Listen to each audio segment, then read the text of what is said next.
It was an amazing day. My wife and I had taken some of our visiting mainland friends to explore the east side of our beautiful island home. We started our morning at the beach, whale watching and swimming, and we ended our day with a spectacular mountain hike up the Pali. We stopped and got shave ice along the way. The food was great, the fellowship was sweet, the day was so relaxing, and it ended in a most beautiful sunset.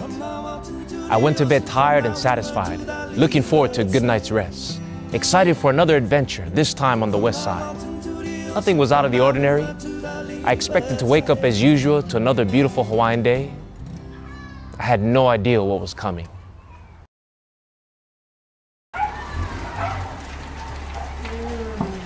At 3 o'clock that morning, I was rudely awakened by a terrifying scream. There was a loud pounding on my door. The house next door was on fire. And when I rushed out of the house, I was brought face to face with a blazing inferno. It was already as high as our 2-story home, and it began to reach over our walls. I did my best to protect our home, but my puny garden hose did absolutely nothing. It was good enough to water my mango tree, but it was powerless over this angry conflagration. 5 minutes later, and the fire had broken our windows and was spreading in our family home. The home that my beloved grandfather built from the foundation up with his own hands. Had we slept just 5 minutes longer, perhaps I wouldn't be here to tell the story. I didn't have any time to gather any of my possessions.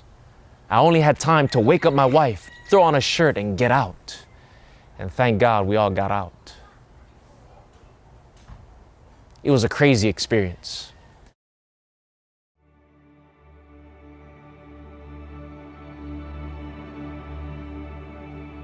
One of the many lessons I learned from this ordeal is that we need to live our lives to the fullest and to live each day as though it's our last, and to be ready always to meet death in peace.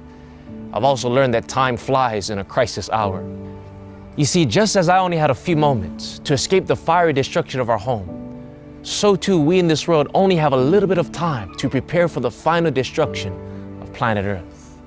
The Bible says that the world is passing away and the lust of it, but he that does God's will abide forever.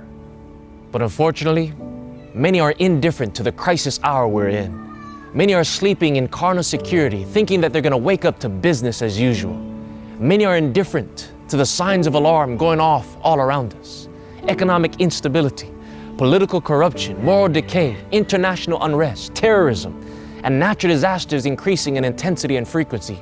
All of these are signs that the end is very near. And in these final moments of this earth's history, Jesus is pounding at the door of our hearts. He's trying to wake us up from spiritual sleepiness, and he's pleading with us to get ready for evacuation. You see, friends, we don't have time to be storing up our treasures in a world that will soon be destroyed. We don't have time to waste upon the trivial things of life, things that make no difference in light of eternity. Right now is evacuation time. It is a high time for us to awake out of sleep, for now is our salvation nearer than when we believed. It is time for us to seek the Lord with all our hearts, time to pray like we've never prayed before, time to gather our loved ones at the altar of sacrifice, time to give our hearts to the only one that can save us when this whole world is on fire. You see, just as I only had time to wake up my wife, put on my shirt, and get out of the house, so too we only have time to gather our loved ones and put on the robe of Christ's righteousness and get ready to leave this world of sin. And so today I encourage you to use the last few precious moments in this world to do the most important things in life.